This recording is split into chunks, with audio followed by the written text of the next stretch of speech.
Frères et sœurs, bonjour. Avant de démarrer cette vidéo, j'étais en train de demander au Seigneur de m'aider à faire du bon travail pour lui. Amen. Alors je reçois par la foi l'exaucement de cette prière. Et je vous propose cette vidéo numéro 127. Avec pour titre ceci: les princes de Satan, sous son autorité, vont se partager le contrôle de la terre. Les princes de Satan, sous son autorité, vont se partager le contrôle de la terre. Oui. Et alors, je vous propose une lecture spirituelle dans cette vidéo du monde dans lequel nous entrons maintenant en 2025 particulièrement. Bien-aimés en Christ,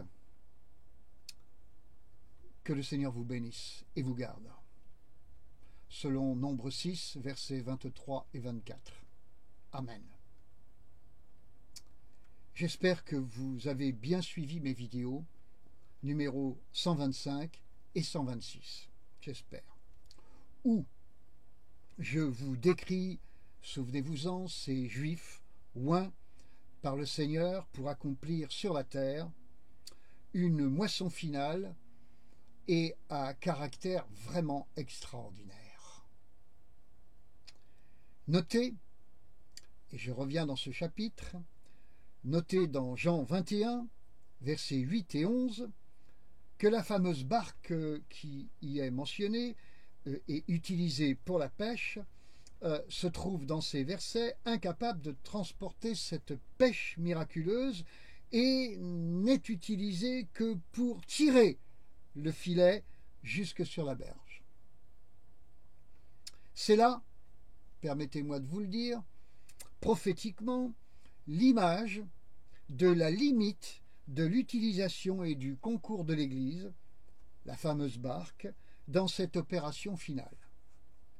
Car, dans le monde vers lequel nous allons, l'Église, frères et sœurs, sera sclérosée et n'aura ainsi qu'un rôle mineur et donc en diminution particulièrement singulière dans l'œuvre du Seigneur. En effet, frères et sœurs en Jésus-Christ, l'Église sera devenue laodicéenne,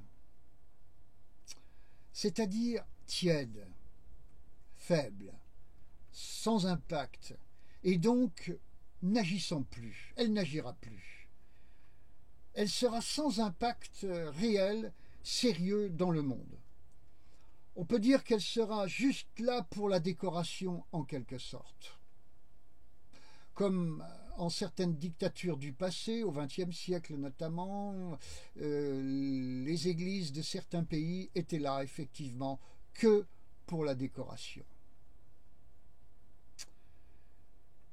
Et comprenez qu'elle aura effectivement intérêt à obéir à la dictature présente, sinon cela se passerait très mal pour elle. L'Église en Occident, spécialement, va donc vivre soumise à la peur et non dans la liberté de la foi en Christ. C'est pour cela que vous pouvez lire en Apocalypse chapitre 3 verset 20 que le Seigneur se trouve à la porte de cette église de Laodicée, qu'il y frappe, manifestant par là son désir d'y entrer à nouveau. Cela signifie qu'il n'y est plus, d'y entrer à nouveau pour y régner comme autrefois. Vous pouvez, au passage, remarquer que le Seigneur, mis dehors de son église de Laodicée, l'aime quand même, et même sans quand même. Apocalypse chapitre 3, verset 19. Ce qui ne fait pas d'elle une église systématiquement sauvée, le fait que le Seigneur l'aime, mais seulement sauvable, si je puis me permettre de vous le dire ainsi. Apocalypse chapitre 3, versets 16 et encore 19. C'est-à-dire que son salut est assuré, si toutefois elle le saisit. Comprenons que par son sacrifice, Jésus, de par la volonté de Dieu, a lancé la bouée au naufragé. Mais ce dernier restait libre de la saisir ou pas. Bien-aimés en Christ, le problème de Laodicée est qu'elle va vivre de plus en plus dans un état de siège. De toutes parts, elle va ressentir qu'elle est assiégée. Ainsi, elle va s'efforcer de faire profil bas, dans l'espoir de préserver, selon l'expression consacrée, de préserver les meubles. Comprenez qu'en Amérique, en Russie, en Chine, en Afrique et en Europe et ailleurs, ce ne sont que de gigantesques entreprises de contrôle absolu qui sont en train de se mettre en place, et c'est ce qui se fait de plus en plus actuellement.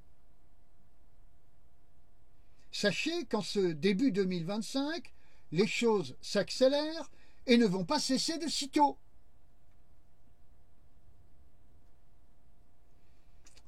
Dans les états-majors de ces contrôles, on estime que la chose est inéluctable. Tant on a vu ces dernières années que ce monde était devenu trop dangereux et qu'il fallait impérativement le soumettre. La pensée majoritaire et majoritairement écrasante, estimant que cette solution est bien meilleure qu'une catastrophe nucléaire. Ça semble logique. Ainsi, bien-aimés en Christ, la paix mondiale de Satan arrive. Et elle va même fonctionner un certain temps. Je vous suggère à ce titre de lire 2 Thessaloniciens, chapitre 2, versets 1 à 12. Les contingents de cette paix seront composés de gens nombreux à croire en Dieu, mais se comporteront de façon hyper radicale et particulièrement agressive. D'ailleurs, à ce titre, je voudrais rappeler que du temps de Jésus, Hérode était croyant en Dieu. Leur résister à ces pouvoirs-là sera dangereux. Et les Laodicéens, quant à eux, n'en auront pas la force. Et par sagesse, diront-ils, feront vite le choix de se soumettre, comme en Allemagne, du temps d'Hitler. Je parle par exemple de l'Église luthérienne. Je vous ai dit qu'ils croiront en Dieu. Oui, mais en quelque sorte, pas en Jésus-Christ. Plus exactement, je veux dire qu'ils se seront complètement éloignés du profil comportemental du Seigneur, qui, au milieu du double système religieux et politique où il vivait, avait, lui, le Seigneur, la force de ne se soumettre qu'à son Père. Frères et sœurs, vous avez bien entendu ce que je vous ai dit. Le monde ne sera que dictature.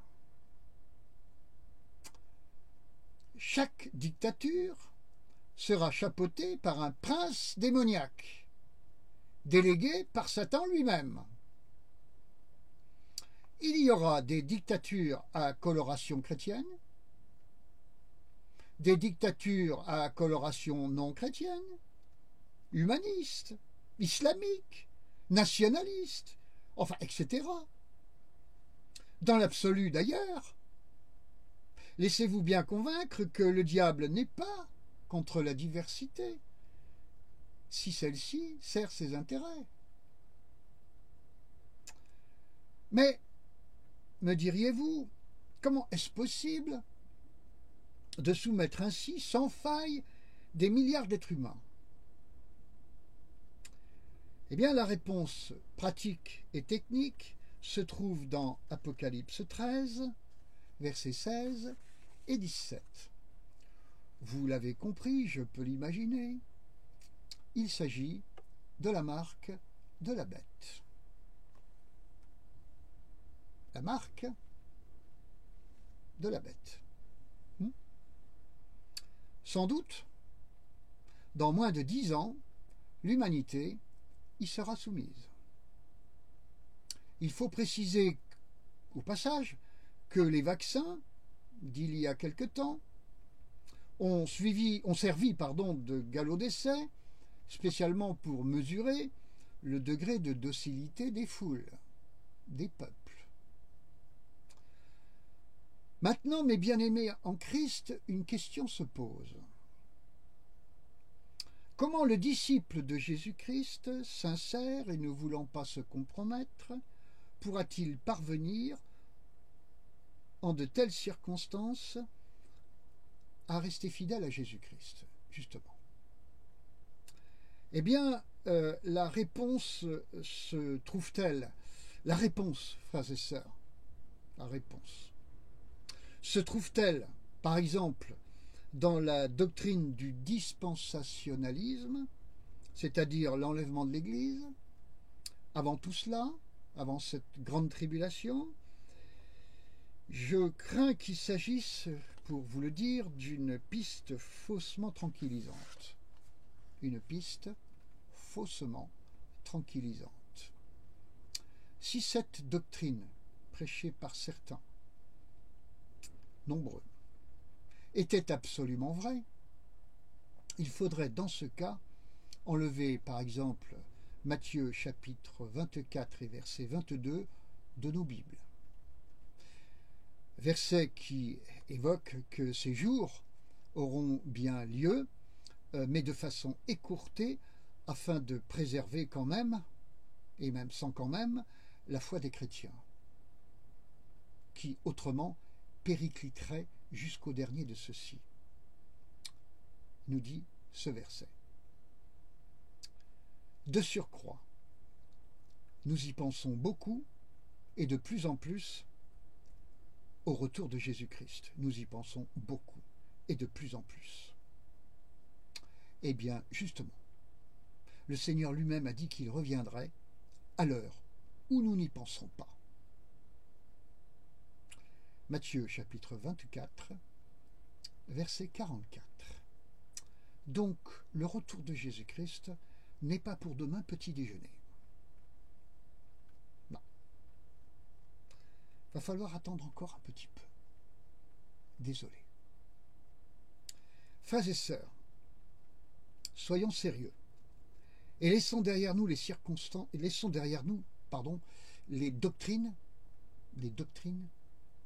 chimériques.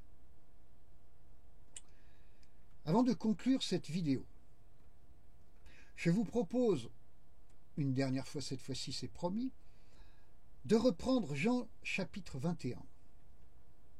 Donc encore une fois. Écoutez ceci, bien-aimés en Christ. Écoutez ceci. Jean chapitre 21, versets 6 et 11. Les disciples ont un filet qui visiblement capture les gros poissons.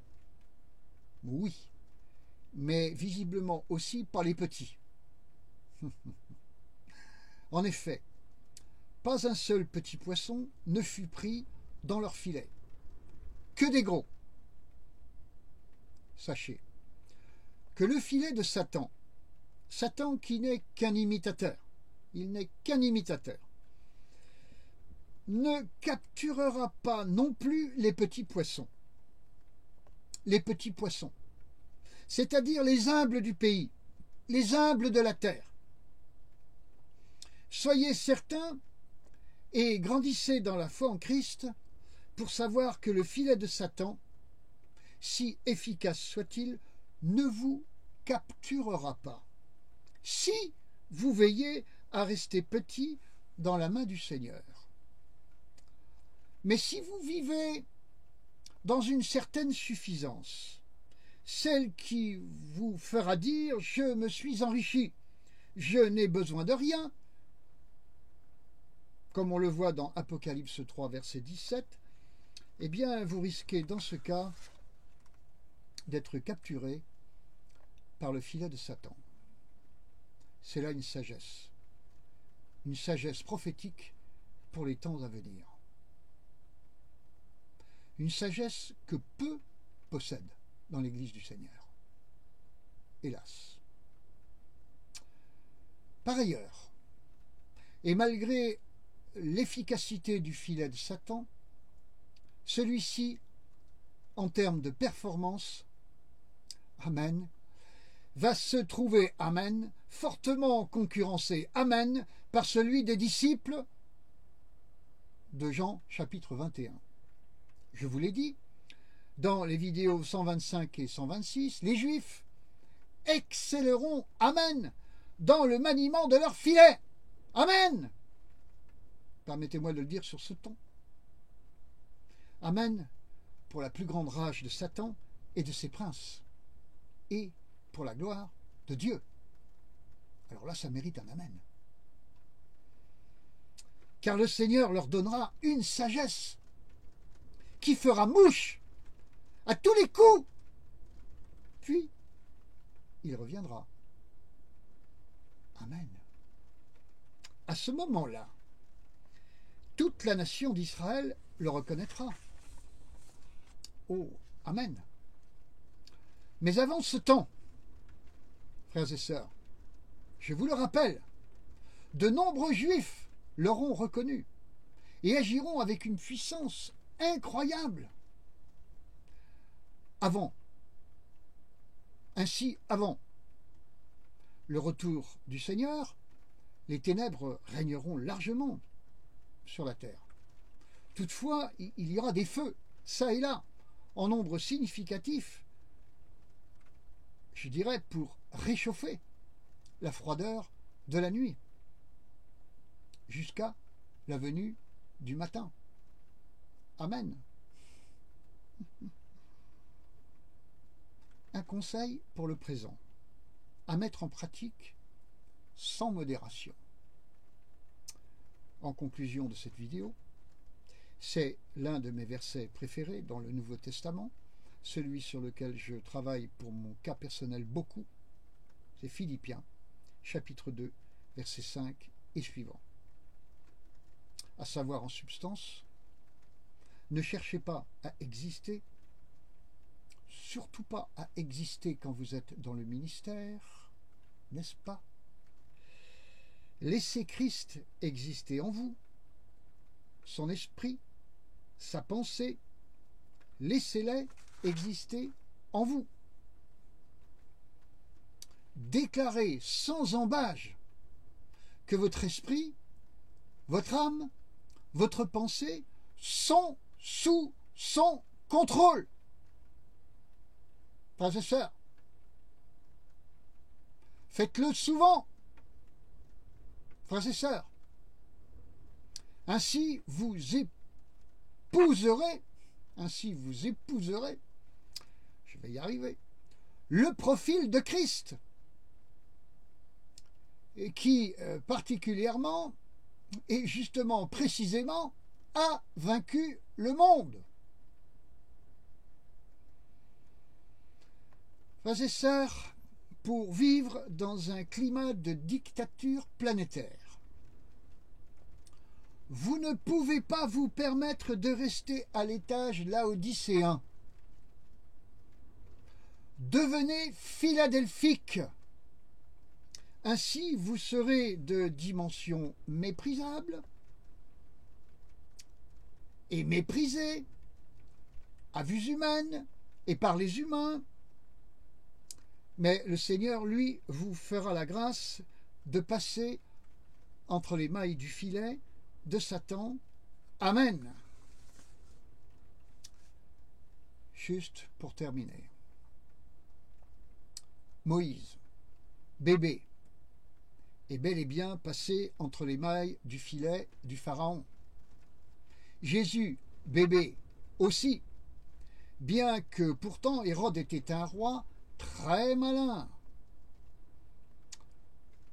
Paul fut caché dans une corbeille et échappa ainsi à un complot.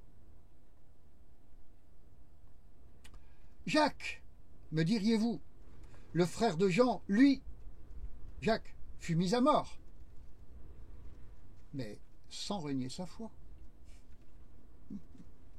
N'ayez pas peur. Attachez-vous au psaume 23, 91, 121.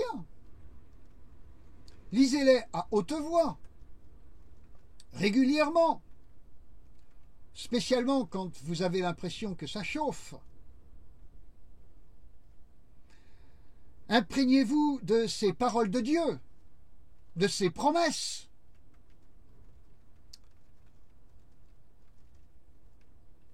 Et vous ne serez pas imprégné de peur, mais au contraire, du Saint-Esprit et de la paix de Jésus que précisément il vous a laissé. Il vous a dit, je vous laisse ma paix, je vous donne ma paix. Recevez. Recevez. Mais pour recevoir, il y a un peu de travail à faire. Psaume 23, psaume 91, psaume 121. Lisez-les à haute voix, régulièrement, en pensant à ce que vous lisez, en croyant à ce que vous lisez, en vous laissant pénétrer avec l'aide du Saint-Esprit de ce que vous lirez. Faites-le. Et vous vous trouverez bien. Fortifié, construit dans la paix de Jésus. Et vous passerez, vous les humbles du pays, les petits de Jésus, du Seigneur, les brebis, entre les mailles du filet de Satan. À Dieu sur toute la gloire, et à bientôt mes amis, pour la suivante. Soyez bénis, je vous embrasse de tout mon cœur en Jésus-Christ. Amen.